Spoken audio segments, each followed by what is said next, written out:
তার কাজ দেশে ব্যক্তি জীবনে কি করছে না করছে এটা আমার দেখার সাবজেক্ট না। সে পর্দায় কি, আমরা একটা শিল্পীকে বিচার করি পর্দা দিয়ে। তুফান সিনেমায় পর্দায় কাজ দেখে শাকিব খানের প্রশংসা করলেন চিত্রনায়ক আমিন খান। কারণ এ সময় শাকিব খানের ব্যক্তিগত বিষয় নিয়ে কথা বলতে গিয়ে অনেকেই শাকিব খানের ভালো কাজের কথা স্বীকারই করে না। কারণ 2 দিন আগে চিত্রনায়ক অমর সানি শাকিব খানের ব্যক্তিগত বিষয় নিয়ে খোঁচা মারছিলেন। কারণ তুফান সিনেমা নিয়ে যখনই তাকে প্রশ্ন করা হয়েছিল তখন তিনি তুফান সিনেমাকে পাশে রেখে শাকিব খানের ব্যক্তিগত বিষয়গুলো তুলে ধরছিলেন।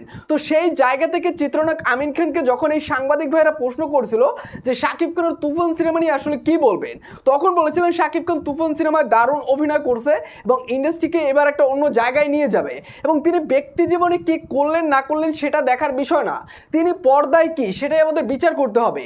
এরকম একটা কথা চিত্রনায়ক আমিন খানের কাছ থেকে শুনে ব্যক্তিগতভাবে আমার কাছে বেশ ভালোই লাগছে। কারণ বাংলাদেশ চলচ্চিত্র ইন্ডাস্ট্রিতে বেশ কিছু মানুষ আছে যারা শাকিব খানের পিছনে লেগে আছে শাকিব খানের ব্যক্তিগত বিষয় নিয়ে খোঁচাখুচি করার জন্য। তিনি কি কাজ করতেছে, কোথায় যাচ্ছে সেগুলো নিয়ে সবাই পড়ে থাকে। কিন্তু শাকিব খান যে এত কষ্ট করে সিনেমায় কাজ করতেছে, একটা সিনেমার পিছনে এত কষ্ট করতেছে, সেটা নিয়ে কেউ কথা বলে না। দেখেন চিত্রনায়ক আমিন খান শাকিব খানের বন্ধু বলেই নয়, তিনি একজন সহকর্মী হিসেবে শাকিব খানকে এই কথাগুলো বললেন যে তুফান সিনেমায় শাকিব খান পর্দায় দারুণ অভিনয় করছে, শাকিব খানের ড্রেস আপ বলেন, শাকিব খানের লুক বলেন, সব কিছুই চেঞ্জ হয়ে গেছে।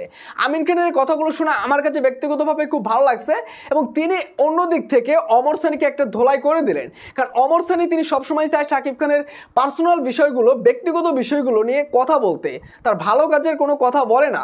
তো সেই জায়গা থেকে আমিন খান অনেক এগিয়ে আছে অমর সানির থেকে। তো ভাই ব্রাদার, চিত্রনায়ক আমিন খান যে কথাগুলো বলল শাকিব খানের তুফান সিনেমা দেখার পর এবং এত আলোচনা এত সমালোচনা এই সিনেমা নিয়ে, সেই বিষয়ে তিনি কথা বললেন যে শাকিব খানকে যতই মানুষ পিছ থেকে টেনে ধরবে তিনি আরো উপরে উঠবে। তো ভাই ব্রাদার, আমিন খান যে কথাগুলো বলছে সেই বিষয়ে আপনারা কি বলবেন? অবশ্যই আপনার মূল্যবান মতামতটি কমেন্ট বক্সে জানিয়ে দেবেন।